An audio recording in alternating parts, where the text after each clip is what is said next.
அது மிக முக்கியமானது. அது மாத்திரமல்லாமல் அவருடைய இலக்கிய நினைவுகளின் ஊடாக அவர் மிக ஆழமான ஒரு விமர்சன மரபை ஈழத்திலே கற்பியெழுப்ப துணிந்திருக்கிறார். அதிலே நாங்கள் பார்த்த பல விஷயங்கள் இருக்கிறது. அந்த இலக்கியவாதியினுடைய நேர்மை மரபும் அங்கே பதிவு செய்யப்பட்டிருக்கிறது. எந்த அளவுக்கு என்று சொன்னால், கிழக்கிழங்கை என்று சொல்கின்ற ஒரு சிந்தனையை இந்த பிராந்தியத்திலே கொண்டு வந்த ஒரு மூலவராக நாங்கள் வானான ராசரத்தினத்தை தான் பார்க்கலாம். அது மிக முக்கியமான சிந்தனை. உங்களுக்கு தெரியுமோ இல்லையோ தெரியாது, வட இலங்கை என்று சொல்லப்படுகின்ற அந்த சிந்தனை இன்று அந்த அளவுக்கு பலம் பெறவில்லை. தென்னிலங்கை ஓரளவுக்கு இருக்கிறது, ஆனால் மத்திய இலங்கை என்று நாங்கள் பேசுவதில்லை. அதுபோல வேறு இலங்கை என்று நாங்கள் சொல்வதில்லை. ஆனால் கிழக்கிலங்கை என்பது மிக முக்கியமான ஒரு ஆழமான மரபினை இங்கே வைத்திருக்கிறது.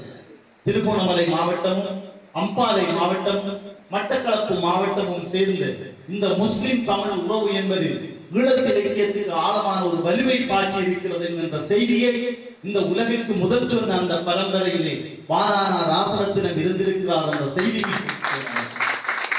இங்கே முற்போக்கு இலக்கியம் பற்றி பேசப்பட்டது. ஒரு காலகட்டத்திலே முற்போக்கு இலக்கியத்தை தேசிய இயக்கமாக அல்லது தேசிய இலக்கியமாக மாற்றுங்கள் என்ற போராட்டத்துக்கு பின்னால் வானான ராசரத்தினம் இருந்திருக்கிறார். அது மிக வலுவான ஒரு சிந்தனையாக இருந்திருக்கிறது. ஒரு காலகட்டத்திலே எஸ் பொன்னுத்துறையோடு அண்ணலோடு எஃப்எக்சி நடராஜாவோடு சேர்ந்து அவர் தனித்து இயங்க வேண்டும் என்ற சிந்தனையை கொண்டு வந்திருந்தார். அது ஈழம் சார்ந்த ஒரு சிந்தனையாக இருந்தது. அது மாத்திரமல்லாமல் தனித்து பல விஷயங்களை செய்தும் காட்டியிருக்கிறார். பாலசுமார் அவர்களை பார்த்த போது அந்த கட்டுரையில் இருக்கின்ற இன்னொரு கட்டுரையும் ஞாபகம் வந்தது. மூதூரிலே வானான ராசரத்தினம் அவர்கள் ஒரு தனி மனிதனாக இருந்து மிகப்பெரிய ஒரு இலக்கிய விழாவை நடத்தி காட்டியிருக்கிறார். அவருக்கு அரசியல் சார்பு அந்த காலத்திலே எதுவுமே இருக்கவில்லை என்பதை அவர் மிக